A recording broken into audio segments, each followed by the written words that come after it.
জীবনে তো এরা ওই রকম ভালো কারো মানে উপকার করতে পারি নাই। এই একটা উপকার করছি পাখিরে। আমার এই ছোট্ট আম গাছের ভিতরে একটা পাখি বাসা বানাইছে, বুলবুলি পাখি। আর আবার ডিমও পারে, বাচ্চা ফুটেছে। তো এই কয়েকদিনের বৃষ্টিতে, টানা বৃষ্টি না, ওরা বাচ্চাগুলি সব ভিজা একদম হয়ে যেতেছে। আমি উপকার করছি বলতে আর কি, ওই যে উপরে দেয় একটু পলিথিন দিয়ে এটার একটা সুন্দর করে ঢাইকা দিচ্ছি, যাতে বৃষ্টির পানিটা সরাসরি হবে, উপরে না পড়ে। এই আমটা কি নষ্ট হয়ে যেতেছে গা? এরম হলো কি আমরা?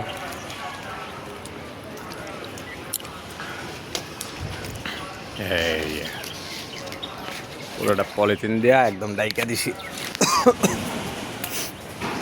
ভিতরে বাচ্চাও আছে, আগের বারও ফুটছিল। এই যে বাচ্চা, আর এই খিদায় চিচি করতেছে। কটা ফুটছে? 3টা।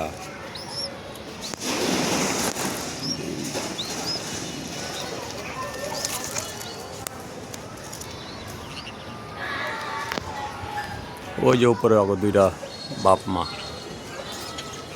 এই যে দেশে বৈশা রয়েছে, 2টা হইতেছে অগো বাপ মা।